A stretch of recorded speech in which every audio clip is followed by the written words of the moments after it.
AS Monaco. A few seasons ago, they were on the cusp of rivaling PSG as a giant of French football. The cashed up side were taking the footballing world by storm after going from a League 2 side to Ligue 1 champions within 4 years, along with a semi-finals finish in the 2016-17 Champions League season. Fast forward to today, however, and things aren't exactly going great for the Red and Whites as they currently sit 14th in Ligue 1 at the time of recording and seem to be on somewhat of a steady decline. That is why we will be taking over AS Monaco and help to crown them as European champions. G'day guys, how's it going? It is JarradHD here. Welcome back to another rebuild in Rebuildmas. Today we head to French football to Ligue 1 for the first time in FIFA 20. AS Monaco, a lot of work to do here for the side. Are we going to be able to take them over? Are we going to be able to get them a European title? Let's go find out. But if you guys do go on to enjoy today's rebuild with AS Monaco, make sure you leave a like on the video. Also, if you are new around here, make sure you scorpion kick that subscribe button down below. If you have not had the pleasure of seeing a rebuild video in the past, here are the rules. So the main objective is to win the UEFA Champions League. Every game in the rebuild is simulated except for the Champions League final. The transfers can be as unrealistic or realistic as we like. There's a big focus on the transfer window. And finally, of course, don't get butthurt if I sell your favorite player. There's the rules, let's get into the rebuild. So this is what our starting 11 is looking like for season number 1. It's a pretty balanced side. The one thing is though, a lot of the players are somewhat older, especially in our back line. We're going to have to do a lot of work there. I'm probably going to go for two new centre backs this season and potentially a new centre midfielder, a younger option to Cesc Fabregas. But we're not in the worst position in the world. A lot of work to do, but still not a bad place to start. Let's get into the transfer business with AS Monaco. Our first piece of business in charge of AS Monaco is to sign Victor Lindelof from Manchester United. £28 million for the Swedish centre-back. 81 rated. Excited to see how much he can grow throughout this rebuild. And we have decided to sell our captain, Kamil Glik, the Polish centre-back, headed to West Ham United for £8.4 million. We search to the Premier League once again for some more signings inspiration, this time bringing in Naby Keita from Liverpool. Pretty happy that we brought him in. We've signed him for just £33.3 million. A very nice addition to our midfield. Our backup goalkeeper has left the club as well. Subasic off to Ghent for £4.85 million. We've also sold Jovetic here, £10 million for the Montenegrin striker as he makes his return to the Premier League off to Watford. Not as much business done this window as I would have hoped, but still some significant business. We've brought in Lindelof and Keita, sold Glik, Jovetic and Subasic. Our starting 11 slightly upgraded, still obviously so much room to go. I think for us the goal needs to be Champions League qualification this season, so let's see how the qualification is tracking along. So here we are on January 1st and we are in the hunt for European football. There is such a tight battle between second place Lyon all the way through to really, I would say 10th place Bordeaux. There's only 9 points between us, so we're in the middle of that mix. PSG absolutely flying away with the Ligue 1 title at the moment, but for us, a top 4 finish is what we're after. And at the moment, we're looking like we could potentially make that happen. We have decided to sell Cesc Fabregas here while he's still worth a decent amount of money. £12.3 million for the Spaniard as he returns to his home nation off to Atletico Madrid. We have signed Kurt Zouma from Chelsea to join our backline here. We got ourselves a second defender. Zouma signs for £19 million. He's already unhappy. Are you kidding me, man? That's frustrating, but I'm excited to have him nonetheless. Zouma in, Fabregas out. Our starting 11 takes another upgrade. Next season, probably want to go in for a new striker. See how players continue developing this season, however. Hopefully, it is Champions League football coming to Monaco again in season 2. 4th place in Ligue 1. I think that means we've qualified for Europa League football. I might be wrong, but I think that's Europa League football. 3 points behind Saint Etienne. PSG absolutely blowing away the rest of the competition. They finish top of the league with 109 points. That is very impressive. As we scroll down the table, it is going to be Dijon, Metz, and Nîmes Olympique all being relegated, but you can't be too upset with 4th position in the first season. PSG did also win the Coupe Nationale, taking down Lyon 2-1. And they also won the Coupe de la Ligue, so it's been French domination for PSG. Dijon did take down Troyes 6-1 to survive, and they're going to stay up in Ligue 1 next season. Liverpool took down Atletico Madrid to win the Champions League final, and Borussia Dortmund have beaten Lazio to win the Europa League. So a somewhat successful start to life in charge of AS Monaco. Next season though, we have to get into Champions League football. We need to get into the title race as well. Let's upgrade a lot of the squad. Let's get it done with AS Monaco. A new striker joining us here to kick off the second season. It is Andrea Bellotti, joining us from Leverkusen, £39 million for the Italian. We have decided to sell Ruben Aguilar here. We have no need for a right back given the fact we're playing a 3 at the back formation. So the Frenchman is headed to Naples, beautiful Naples, £13.5 million for him. And Djibril Sidibe is headed to La Liga, off to Leganés for £10.7 million. 3 pieces of business to talk about. Business piece number 1. Antonio Breca headed back to Italy after signing with AC Milan for £8.9 million. Business piece number 2. Adama Traore headed to Braga in Portugal for £3 million. And business piece number 3, the biggest one of them all, Gelson Martins headed to Stamford Bridge for £43.4 million.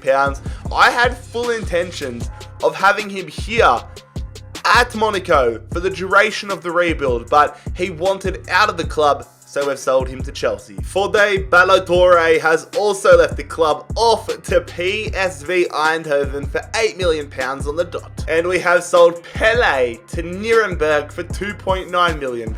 Getting rid of so many deadwood sort of players, it is Nasser Chadli, the latest player to leave the club here, off to Sociedad. We have brought a favourite son back to Monaco, Yuri Tielemans, joining us from Leicester City. He's absolutely killed it since he joined Leicester, so we've brought him back here for £42 million. We are going to upgrade our goalkeeper here, so we've decided to sell Lecomte to Sporting for £36.1 million. A good price if you ask me for a 29-year-old 83 rated goalkeeper. Very happy with that. Now let's go get ourselves an upgrade. There it is. We've got ourselves the new number 1, Matteo Perin, the Italian goalkeeper, joining us from Juventus for £26.7 million. And a new centre-back is going to join us as well. £37 million we have paid to bring in Mario Hermoso, the Spanish centre-back from Atletico Madrid. Maybe overpaid just a little, but I'm still very excited to see what he can do for us here at AS Monaco. We have decided to sell Wissam Ben Yedder here as well. The Frenchman is headed to Atletico Madrid. I feel like we've done a lot of business with Atletico Madrid in this rebuild, but we have sold him for £36.9 million. Timo Werner becomes the 5th and arguably the most important and significant signing of this transfer window. The German signing comes from Leipzig for £60 million. Well, that window is just a little bit batshit insane, wasn't it? Bellotti, Tielemans, Perin, Hermoso and Werner in, and then all of those players out, and all of a sudden our starting 11 is very, very strong. We're playing Europa League football, but Champions League qualification definitely, without a doubt, is the goal for this season. Let's crack on to the 1st of January and see how the qualification is going. Third, currently in Ligue 1, we're in a great spot to qualify for Champions League football next season, and right now we're actually in the title race still. So PSG tearing it up once again, but we're not in a bad spot. Our squad continues to grow. We're into the round of 32 of the Europa League. I'm very hopeful. I mean, is it any real surprise given how ridiculous our opening window is that we haven't done any business here in the January transfer window? The squad continues to improve. I'd like to see Onyekuru and Balde pick things up a little bit more. Our backline as well, but good progress so far. Hopefully the season is topped off by qualification to the Champions League. Qualification to the Champions League has been secured on goal differential. We are tied on points with Lyon, but finish on 64 goal difference. They finish on 62. That is what you want to see. PSG winning the league once again, but I'm just happy we've qualified for the Champions League. With a few additions to the side, we could seriously be contenders in season number 3, but we're going to scroll down the table. Not a good season there for Marseille, but it is going to be Dijon, Lorient, and Guingamp all in that relegation zone. Let's go! We've actually managed to win the Coupe Nationale 3-2 over PSG, so we get our first piece of silverware here. PSG do win Coupe de la Ligue, however, and Dijon survive in the playoff game once again for the second successive season, counting their blessings. Liverpool have won the Champions League once again, 1-0 over Manchester City, and Sevilla have won the Europa League. How far did we get? So I know we got out here. We absolutely destroyed it in the group stages. In the round of 32, we played against Anderlecht and won 5-0. We made it to the quarters, so we've made it to the semis. How do we go in the round of 16? 6-0, then 6-2, and then in the semi-finals we lost to Sevilla, so we lost to the eventual champions. So that was a fantastic season. We made some incredible business happen and got some great results because of it. Now we're in the Champions League in Season 3, and with a few more signings, we could seriously shake up the competition. A massive way to kick off this third season as we sign Marco Asensio from Real Madrid, signaling our intent to go deep in the Champions League this season. £61.6 million spent on the Spaniard, 86 rated already. Insane upside to this signing. Guillermo Maripan is gone. The Chilean wanted out of the club, so we have sold him to Tottenham here for £26 million.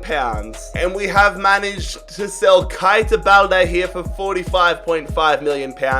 Going to splash the cash now on a new right midfielder slash right winger. Irving Lozano, one of my favourite players, Chucky Bloody Lozano, signing from Napoli for £65.7 million.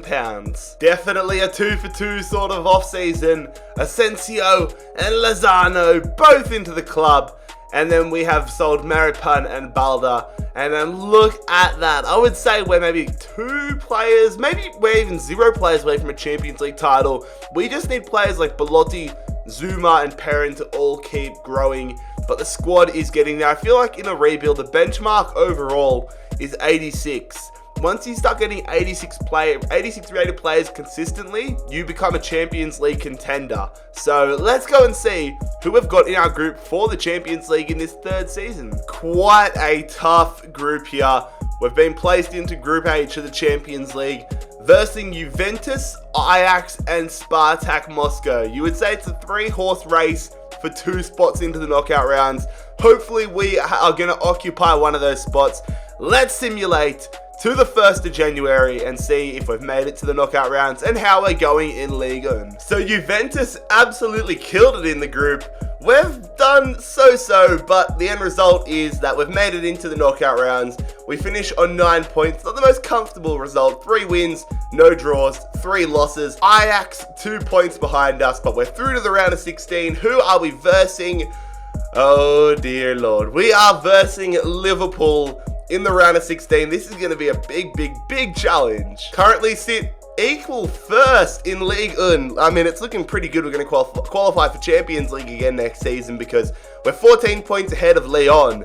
But we are tied first with PSG. Not a single loss in this season so far. That is very good to see. I thought Perrin was going to grow faster than he did, but in all honesty, been a little bit of a letdown, so I have decided to move him on to RB Leipzig here. £52.7 million for the 29-year-old. Let's go get ourselves an upgrade of a goalkeeper. There it is, our new number one. It is Kepa Arrizabalaga signing from Chelsea for £60.5 million. Kepa into the club, Perrin out of it. Definitely happy with that +2 overall and a few years younger upgrade. Our side's looking quite nice. I want Zuma to grow a little bit more, but I'm very intrigued to see how we stack up against Liverpool. If we get past Liverpool, I think we could seriously go all the way this season. But Liverpool are the biggest hurdle in our way. A big blow for the first leg as Kepa, a man I got for the Champions League reasons, is injured, and Keita, the midfielder, is suspended on his return to Liverpool. So yeah, how are we going to go on the first leg at home? Yeah, it's a 3-0 loss. Mo Salah bangs in a hat-trick against us. We really missed Kepa in that first leg. Oh god. So I would say we're just about down and out in the Champions League this season. Still no Kepa. He's injured. Naby Keita is back, however. If we manage to come back from here, I'll be so surprised. Oh my god. We have lost 7-0 on aggregate. Now that is humbling. I said how big a challenge Liverpool would be. If we got past them, I think we would have gone all the way. But we have not even got close. 7-0 on aggregate. That might be the biggest aggregate loss I've ever received in the knockout rounds of a rebuild. Despite our embarrassment in the Champions League this season, we have managed to win Ligue 1. We go undefeated. PSG slipping up at one of the last hurdles. And we finish on 110 points. 36 wins, 2 draws, 0 losses. How good is that? So that means obviously we'll get to play Champions League football again next season. But as we scroll down the table again, Dijon are going to go to the playoff game, but Metz and Olympic are straight down. We couldn't win the Trophy Champ, however, losing 2-1 to PSG. We did manage to win the Coupe Nationale, however, taking down PSG 2-1. And we also won the Coupe de la Ligue, so we've done the domestic treble, beating Marseille 2-1. Dijon, how do you keep surviving? You're like a cat with 9 lives. They survived the promotion playoff final for the 3rd successive season. Manchester City did end up winning the Champions League, taking down Real Madrid 3-1. And Napoli have won the Europa League, taking down Tottenham 3-2. So that's the end of season 3. It was a great season in so many aspects, but the overwhelming cloud on this season is our failure and our demolition that we received at the hands of Liverpool in the Champions League. But season 4 is a new season. Let's crack on and see what we can do. An upgrade to our attack here. Lautaro Martinez is going to join us from Wolfsburg.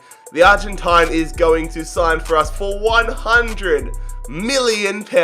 Last season, I think the number one reason we got absolutely destroyed by Liverpool is because when Kepa went down, we had nobody of note to come in and replace him. We had to deal with a 70 rated goalkeeper, so we're not going to allow that to happen this year. Cohen Casteels, the Belgian goalkeeper, just like Lautaro Martinez, joining us from Wolfsburg, £24.3 million for the 30-year-old. Welcome to AS Monaco. Martinez and Casteels into our club, £124 million on 2 players, but our starting lineup now looks so much stronger. Surely we're not going to get destroyed by Liverpool again this season. Let's go and see who we're facing in the Champions League group stages here in season 4. Come on, we can't catch a break. Napoli, Real Madrid, Lokomotiv Moscow. Oh, we're going to be fighting to get to the knockout rounds again. Napoli are very good in career mode. Real Madrid, you know how good they are in real life and in career mode.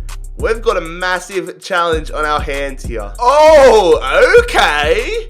Yeah, this changes my mindset a lot. I thought, oh, you're kidding me. We're going to go and finish 3rd and have to go to a 5th season. We've just wiped the floor with Real Madrid and Napoli, and I mean Lokomotiv Moscow as well, but who really counts them as competition? 6 wins, no draws, no losses, just 2 goals conceded. We are through to the Champions League round of 16 in flying fashion, and In the round of 16, we are versing Valencia. So, not the world's toughest opponent, definitely not an easy opponent, but they're no Liverpool, are they? Those would probably be my famous last words. In Ligue 1, however, we are sitting in second position, in a very similar position to what we were last season. 1 point behind PSG, not tied with them this season, but definitely still in a very strong position to fight for the title. No real surprise after spending £120 million in the opening window that we've done no business here in the January transfer window. The players in our squad continue going up. Look how many 89 rated players we have.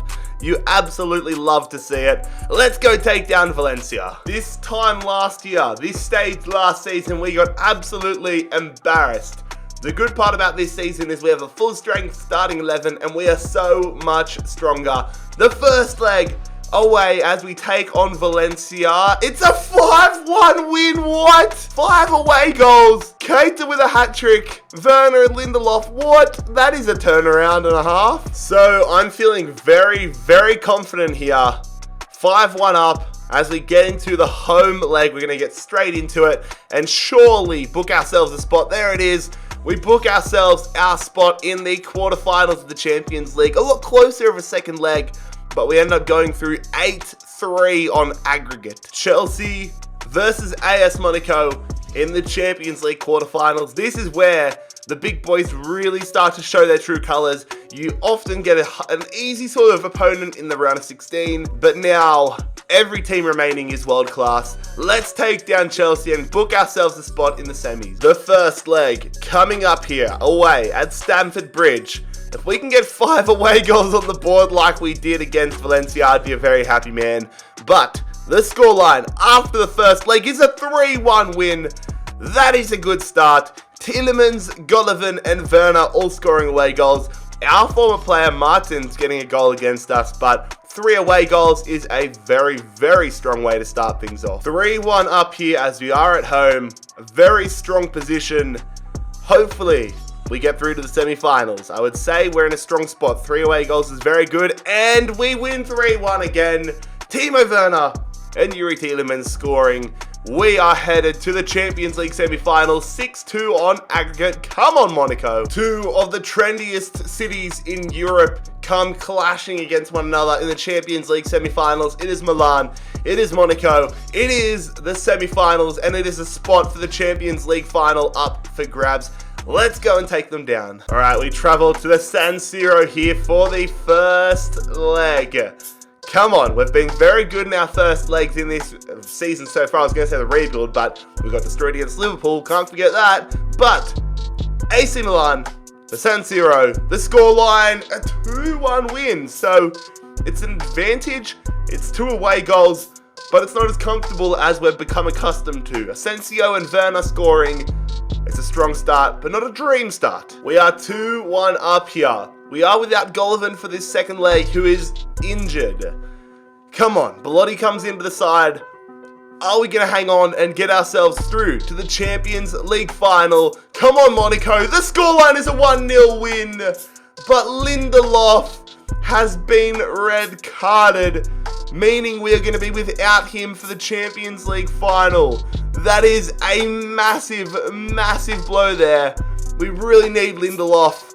Oh dear. It is Monaco versus Barcelona in the Champions League final here for season number 4. Are we going to get the job done, or are we going to be taken down by the might of the Catalonian super team? We're going to have to wait and find out. On the road to the final, they have taken down Atletico Madrid. They have taken down Man City. They have taken down bloody Liverpool.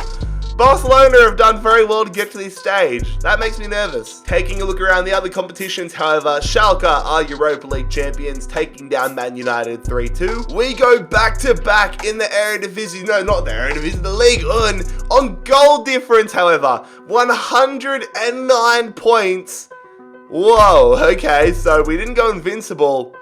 PSG got 109 points as well, but thankfully our goal scoring abilities have come up trump. Now we're going to scroll down the table. Dijon, let's go. Dijon avoided the playoff game. I'm so proud of you guys. It's Guan Gump in that spot with Stade de Reims and Lens going automatically down. We did win the Trophy Champ at the start of the season against PSG. We haven't played the Coupe Nationale yet. That is after the Champions League final, so we're gonna maybe never find out about that one. But PSG did win Coupe de la Ligue this season. And the promotion playoff final still in the midst, with Troyes 1-0 up against Guingamp with the second leg still to play. But it's time for a look at the squad report here at the end of the 4th season ahead of the Champions League final. So gutted that we're going to be without Lindelof for the final. That means Jemison, 81 rated compared to 89. That is a big blow for our defense. Hopefully he doesn't have too much work to do, but we've put together a very strong starting 11 and very strong bench here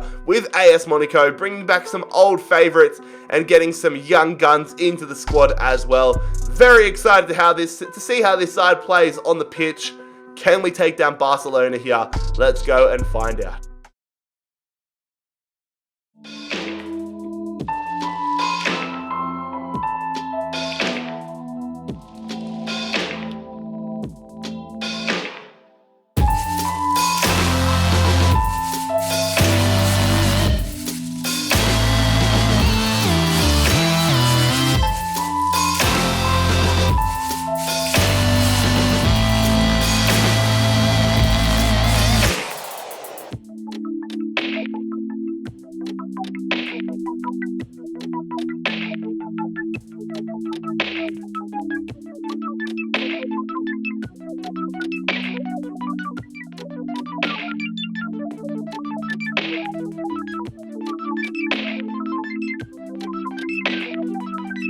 It's a star-studded Barcelona taking on a star-studded Monaco at Wembley Stadium. Let's become champions of Europe. Keita going to Werner.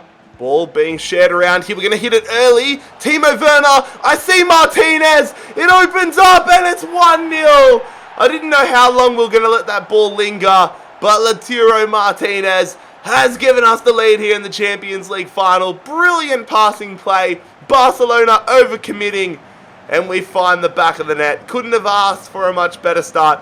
1-0 AS Monaco. Messi on the attack here for Barcelona. He plays it through. Milik. Hey, good stuff, Milik. All right, it's corner here for Barcelona. Leo Messi, the man to take it. The GOAT. Headed away. No, it's not. Clear it. Oh my God, how did Koulibaly win that ball? We still haven't cleared it. Don't go through the back of him. Good stuff, Golovin. Barca continuing to attack. Oh, what are you doing, Hermoso? Oh, I swear we're giving Barcelona opportunities to get back into this game. Got to be a lot more thoughtful with what we're doing. Look at that. We take a touch and send it right to Messi. Thankfully, it wasn't a great shot from Messi. Asensio on the attack. Here we go. Lozano feeding it in behind to Timo Werner. Werner dinks it over the top. Lozano to Golovin. He lets it go through. Chucky Lozano blowing it just over the crossbar. What a beautifully worked goal that would have been. Ball being swung into the area there. Half headed away. Moreno goes through. Oh, Zuma, clear it. What a tackle that was from Kurt Zuma. Holy moly. And now we're on the counter-attack because of it. Asensio, beautiful ball. Please, Martinez. This would be brilliant. Lautaro Martinez, great save to Stegen. Blocked from Werner though, it's still on. Golovin! Oh, saved again. Martinez going through to Yuri Tielemans. Well, we want to get a second goal. We want to ice this game, or at least give ourselves a better advantage. Werner, nice back heel to Chucky Lozano. Dinks it in. Martinez, what a goal! 2-0 AS Monaco. Lautaro Martinez has a brace. The Barcelona defenders playing like under 10s players by just ball watching. They run towards Lozano, who puts in the perfect little dink there. And Lautaro Martinez does what Lautaro Martinez does best, and that is putting the ball in the back of the net. Asensio going here to Yuri Tielemans. Messi's just come off for Barcelona, which is nice to see. Come on, let's finish it. Werner, Martinez! Oh, he's gotten well under that one. That would have been spectacular as well, wouldn't it? Barcelona with one last bite at the cherry here. Surely going to be just the consolation goal if they do score it, but I want to keep a clean sheet here. We're into the 94th minute. They go through. They put it wide with Frankie de Jong. And AS Monaco are going to be crowned champions of Europe. What a rebuild it was, lads. If you enjoyed this AS Monaco rebuild, make sure you leave a like on the video, scorpion kick that subscribe button down below if you are new around here. I will see you for the next one, the next day of rebuild, miss tomorrow. It has been JarradHD here. I am out. Peace.